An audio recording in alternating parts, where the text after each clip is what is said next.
What's going on, guys, and welcome back to another video. So what I have to tell you today is very serious because the American people are in trouble. There is a very good chance that we could experience life without medicine very soon. Now, if this does happen, it's because of one specific person. I want to address who that is, why that is, and what could potentially be coming. So if you have any questions, please ask your questions down in the comment section below. Also, feel free to share this video with your friends and family over on Facebook so they too know what's going on. But here's the issue. In the United States, we have a problem. I know. The United States has another problem. What else is new?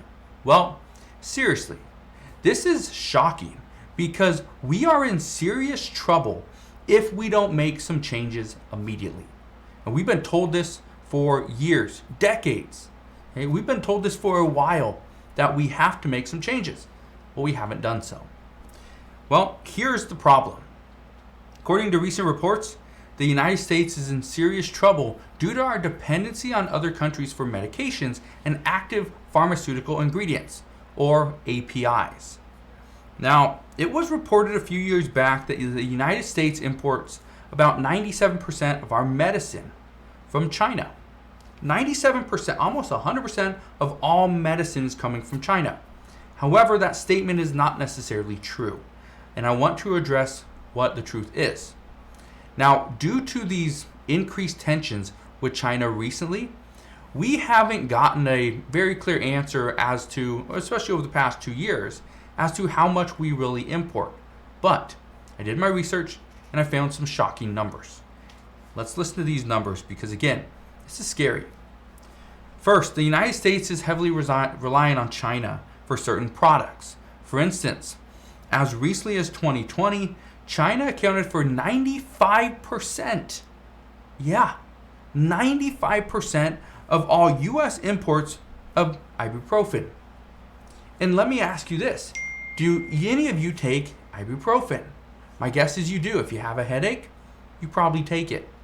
Now, that's 95%. We also know 91% of U.S. imports of hydrocortisone. This is coming from China. 70% of U.S. imports of acetaminophen, I don't know how to say it, but 70% is coming from China. We know about 43% of U.S. imports of penicillin coming from China. 40% of U.S. imports of heparin is coming from China. Yeah, a lot. We are heavily relying on China for medications. And let me know down in the comment section below. Do you take any of those medications? My guess is you do. Now, according to the FDA, okay? So again, it's not just, Yahoo Finance or anything like that. This is the FDA. They say as of 2019, only 28% of the manufacturing facilities making APIs to supply the US market were in our country. So that means the other 72% were being produced and manufactured in other countries. 13% of that was being manufactured in China. Here's the harsh reality of the situation that we are currently in. And that is that China and other countries control what medications we can get and produce here in the United States.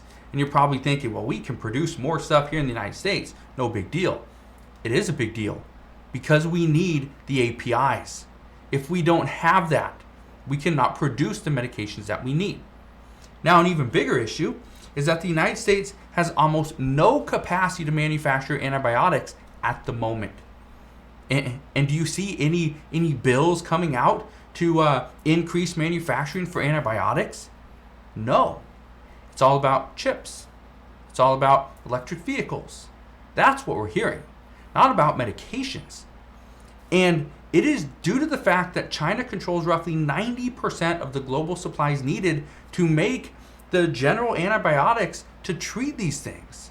Things like bronchitis, pneumonia, ear infections for infants, and even sepsis. And to make matters even worse, the medications used to treat infections are already in short supply and have been for almost 2 years. I did a report on this early on this year, probably January, February, how there were hospitals and clinics that didn't have enough supplies. They were struggling. Again, this is a life or death situation. Now, and this is why we got a lot of U.S. lawmakers that have been worried about China actually weaponizing drug exports.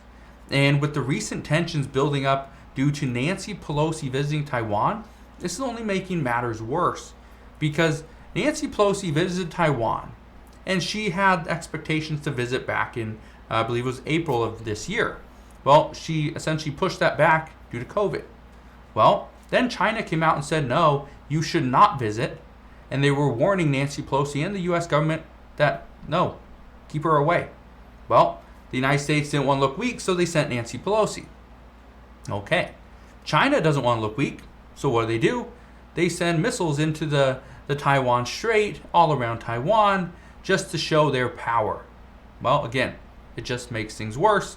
It increases the tensions between the United States, China, Taiwan, and really the rest of the world. Now, what should we be doing to avoid any issues moving forward? This is a question I got from somebody, many months ago. And this is where we need to make sure that we have all of our own supply of medication that we need. Now, I personally have, quite a bit of ibuprofen on hand just in case. Have some hydrocortisone as well. But it's honestly a good idea to assess your current situation, determine what you and your family might actually need, and buy that if you can. Because according to the Mayo Clinic, they say that 7 out of 10 Americans take some form of medication. So every single one of us should be worried if China and other countries that control the active ingredients needed to make our medications, well, if they don't want to play ball with the United States, or the United States just doesn't want to do stuff for them, well, that creates a big issue. So as you can see, this is a major problem. And this is why I want to make sure that you are prepared in case, you know what hits the fan, because it potentially might. Now, make sure you have enough medications for you and your family, because one of the worst things that could happen is our already short supply of medication gets even shorter, causing prices to surge once again for medications that we use on a day-to-day basis and that pretty much keep us alive and healthy. So, if you need those medications, I highly recommend you go and get them right now. But just keep in mind that this situation that we're in, it's nothing new. We are in serious trouble if we do go to war with China, right? And I think everybody knows this. This isn't something that would be shocking that, potentially the world's gonna come crumbling down because the United States and China are fighting. Yeah, it could happen. But life without medicine could begin very soon if the tensions between the US, China, and Taiwan don't somewhat settle down. So, as I get more information on what's going on there, I promise I will fill you in on all the latest news and updates. Again, just want to thank you guys for watching. Have a wonderful rest of your day. Consider subscribing, and I'll see you guys on the next one.